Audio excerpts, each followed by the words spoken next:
Be an 8-man over the top rope battle royale, and the winner will challenge Power Jesus for the X-Flyer Championship at the upcoming Clash in the Storm event. Jesus set this match up. He said he wants a top-notch challenger. He wanted to set this match up. 8 competitors were picked. 8 competitors stood up. 8 competitors answered the call, and only one of them will go to the Clash in the Storm for the X-Flyer Championship. A win here could change any of these 8 men's career going forward.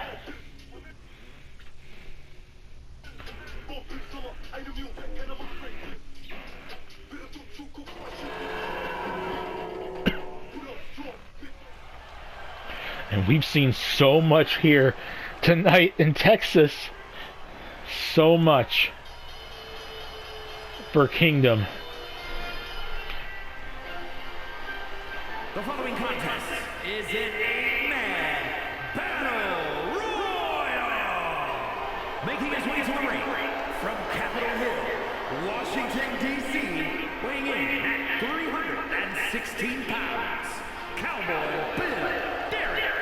And you would think the Cowboy Bill, would be cheered in Texas, a state literally dominated by cowboys, but given that he's technically the Washington, D.C. Cowboy, from Michigan, mind you, he pretty much gave up living here in Michigan and moved to Washington and became, I guess, his new consulting group and all the people he worked with said to go with that legit, and he's actually moved to Washington, D.C. Good for him. Maybe they'll like him there. But Cowboy Bill has been one of the biggest assholes in this company since debuting. And his ride since frickin' season 2 ended has been a cluster, if I've ever saw one. He got like literally depressed after losing that hard worker title to Rico Suave back at Crow Bonanza 2. Then he got fat. He ate so much food, came back in season 3 and gained like twice his weight. And then he met up with this consulting group, which had him work out, but now they have him dressing really weird, acting really weird, and he's still the same asshole as he was last season. He may not be with Vince Russo, but he's sure as hell the same douchebag we saw back then, picking fights, being a bully to everyone in the back, and wanting another championship around his waist. Like, damn.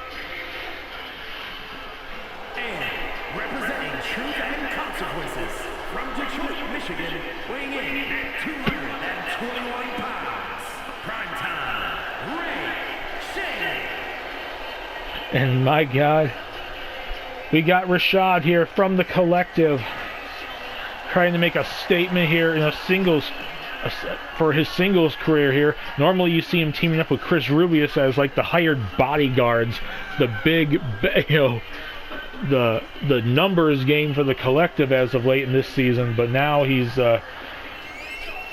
trying to make a name for himself, winning here the tag, a shot for the X-Flyer Championship. Not the tag team titles.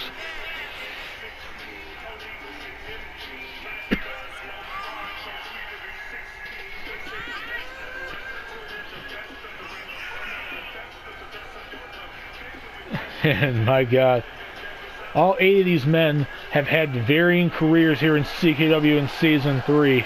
Some big wins, some titles around their waist. But this on the road to Crow Bonanza 3, on the road to the finale of this season, a win here in a title shot for the X-Flyer Championship. And if they could win that, could change their careers drastically going forward. And Rashad is here to make a statement for the Collective. He knows after what happened at the Royal Flush, after his teammate Just Jason won the men's Royal Flush and he lost his spot to Billy Chaser for some damn reason. I don't know what was your bright ass idea putting that on the line. He needs to make up for it. He says tonight he's going to win a shot for this title.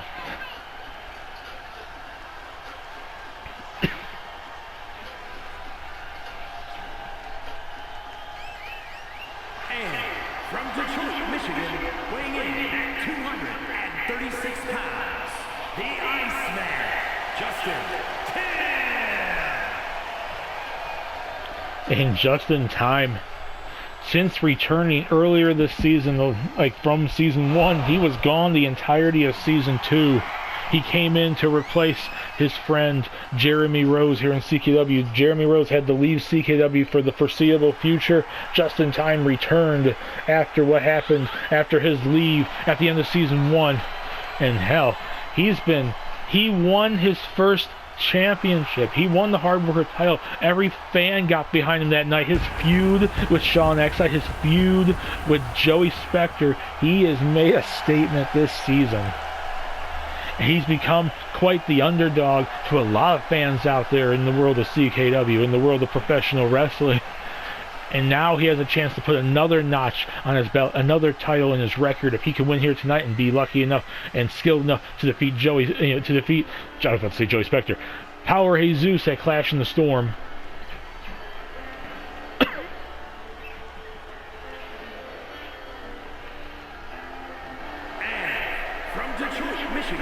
Weighing in at 222 pounds, Wildside Joe Kelly.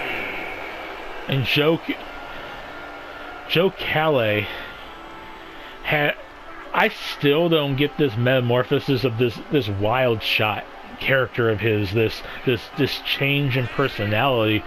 He used to be going by Mr. Bling and was like he was almost as big of a complete douchebag as Cowboy Bill DeWick is, except he was more of a show-off about it. Similar to Terry Gage, given that they were friends and partners last season, I could understand why. Then he loses and after the whole debacle with the whole, Chaos Championship at the end of last season, he was gone for a while on suspension, came back, and, well, here he is. And he's got a new lease on life, causing chaos apparently, because he just wants to be taken more seriously, and he's found a new personality in the back of his brain to have this. And he decided to become the evil Lone Ranger Cowboy.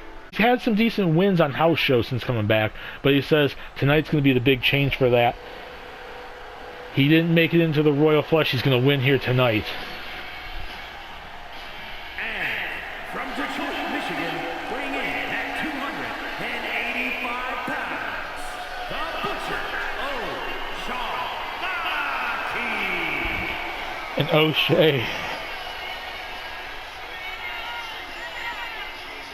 O'Shea gave it his all in that Royal Flush. Wait, no, was he in the Royal Flush? No, he didn't. I keep forgetting who was and wasn't in the Royal Flush sometimes. He barely missed the mark to qualify for the Royal Flush. I guess that's why he threw his name. He was one of the first ones to throw his name into this. He wants another title around his waist. He wants a chance to make a name for himself further here in CKW. I mean, I would say you've made quite the career for yourself since debuting last season, winning the tag titles with Ken Dow, being managed by Officer Tim, and then defeating the Breakdown Crew at Krogananza 2, and being known as the Blood Kaiju and one of the most friendly giant monsters in this company's history. San Antonio, Texas, weighing in at 271 pounds, O.K. Richie Garcia.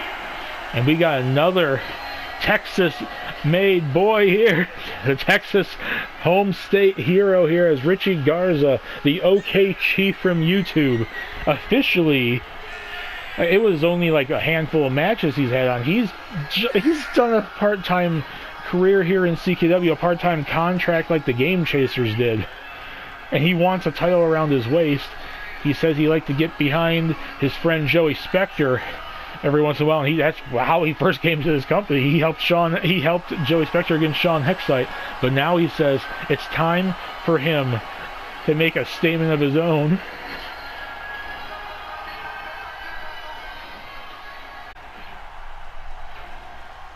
My God, we're still seeing entrances.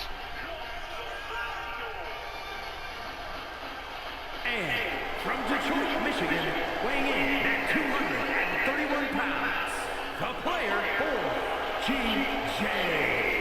Playboy GJ missed out on the Royal Flush. Will him missing out on the Royal Flush be his benefit to be in this match here tonight and win to challenge for the X-Flyer Championship? He made his date. He's another newcomer from this season. like a lot of people have been varying level of degrees. The newcomers of Season 3 have had varying level of careers here in CKW since they debuted here. And he's been in like the middle ground of them all. He hasn't been at the low end. He has some decent wins under his belt, but he also hasn't had any major significant win yet, nor a title since debuting. That could very well change here. But he's also the type of guy that seems like he cares more about partying and getting the ladies in the back than he does sometimes. Like, he goes on sometimes, and he's shown it in the ring, that he can be very serious, and he can very much want to kick your ass and win the match and be competitive. But he's also the type of guy, much like the Godfather back in WWF and WWE, he'd get his ladies, and he'd go out partying on the town after events. Michigan, weighing in at 200 pounds, the innovator, Luke Zachary. And the Zardy boy here, Luke Zardy, my cousin. If we're talking about a newcomer, and I hate to say this as a family member and everything, if there's a newcomer in this company this season alone that's probably been the biggest underdog and has been screwed over probably the most, it's been Luke. He's been trying to make a name for himself, but he's on the low end. Playboy GJ's kind of like in the middle, and then you got like Tony Overdrive and Ben Vogt, who are pretty much damn near the top. This season's brought out a lot of new competitive, really well-talented talents here. The CKW making a name for himself as CKW continues rolling forward, continues growing strong. I can only imagine newcomers coming in Season 4. As we got 8 men going. Oh, jeez. Oh, God. Oh, Lord. Everything's all out chaos. We got O'Shea versus Cowboy Bill. We got Cowboy Bill going after GJ. We got the wild shot in the Zardy boy. We got Chief and Justin and Rashad trying to get to his feet. And everything going. And I don't know, everyone's just jumping amongst everybody else. Everybody here wants to make a name for himself. At least 4 people in this match, no, 5 people in this match were not in the Royal Flush. Like 6 people in this match were in the Royal Flush. This is their Royal Flush. They need to make a statement, and any of them could get a chance against Coward Jesus at the Clash in the Storm. Oh, and there goes Wild Shot after Garza. As he goes, punch. And we got O'Shea and GJ, and there's Justin and Zardy boy, and there's a big boot from the Cowboy. Oh my God. And we got Garza now resting. We got Garza and Rashad resting on the corner of the ring.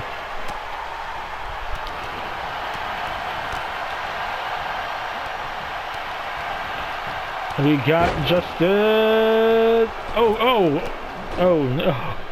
Cowboy Bill. Cowboy Bill takes his eyes off of Garza, and Garza throws him. Oh! And he's gone. Look at, he's just mocking him now. He's mocking him. We got the home state hero saying a statement to the Cowboy. And look at him. Look how pissed, look how embarrassed Cowboy Bill is to be thrown out. He just walks off. Security telling him to leave.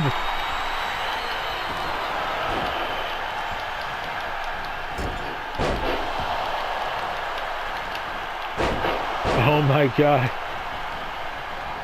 And O'Shea. And Garza. Oh, Garza. Oh, geez. Garza with this. Oh! He has him up. He has him up. He has him up. Running to powerbomb to Zardy. As he crosses the ring. Oh, geez. All out chaos. All out. And there goes the headbutt from the mask to Garza. As he just. Oh, Lord. Oh, Lord. What in the bloody hell? Oh, God.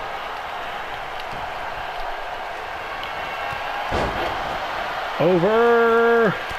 No set more eliminations yet. Oh, the low blow. A low blow, the wild shot. A low blow, the wild shot. Oh, he kicked him. Oh, there goes Luke. No, wait, no, Luke's still there. Luke survived. Luke survived. Luke survived. I thought he was done. And there goes O'Shea. Went to Justin. And Kelly. And Kelly did not expect that low blow from... Oh! And he's riling him up. We got Garza saying a statement. We got Garza. We got Luke. We got Luke in the elimination on JJ!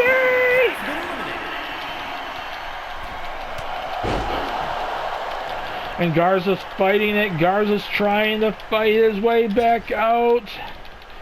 Oh my God. And Joe Kelly walking away pissed, as is GJ. Oh God, there goes Garza. Oh no! Oh! A save, a super kick and a save. Oh my God, I thought he was gone. That was a save if I've ever seen one. Oh God!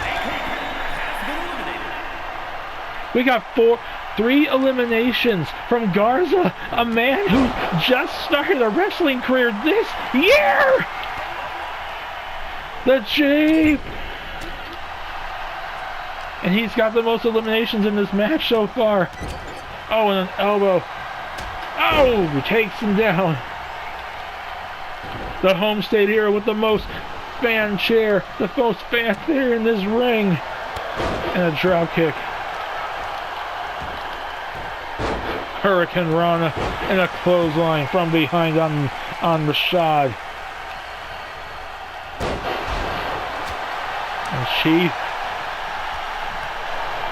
And she off the rope. Oh no. And a choke slam as Rashad gets the Hurricane Rana and a bulldog, one-armed bulldog from Zardy. Oh my God. And Luke tries to go for an attack and literally jumps straight around O'Shea. As Luke goes, oh, and he leaves out.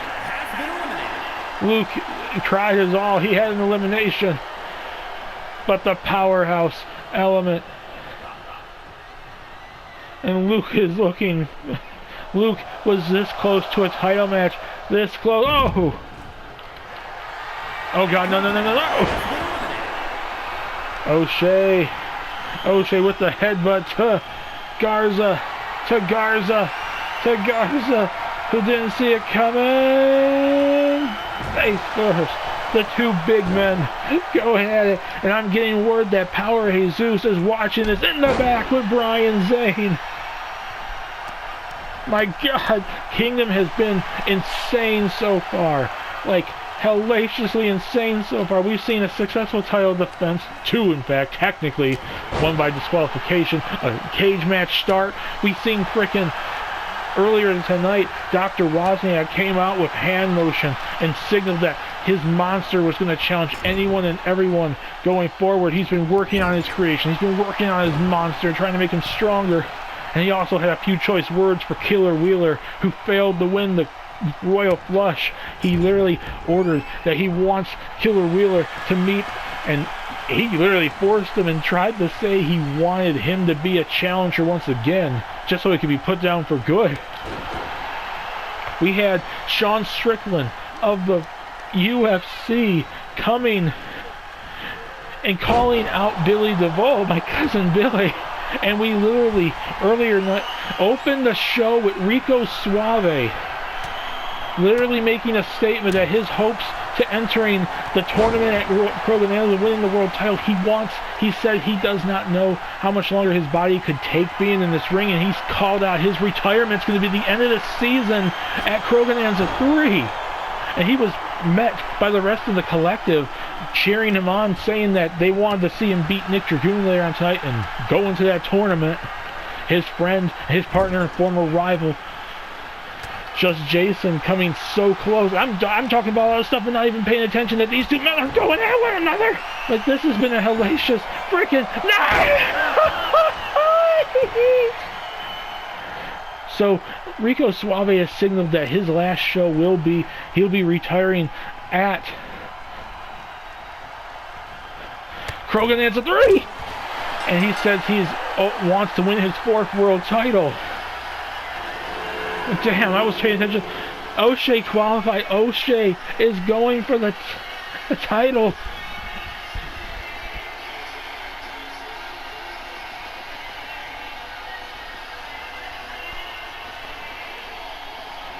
here is your winner, the Butcher, O'Shaughnessy. O'Shea wants another title around his waist. Will he be able to do it? As he takes on Power Jesus for the X-Flyer Championship at the upcoming Clash in the Storm.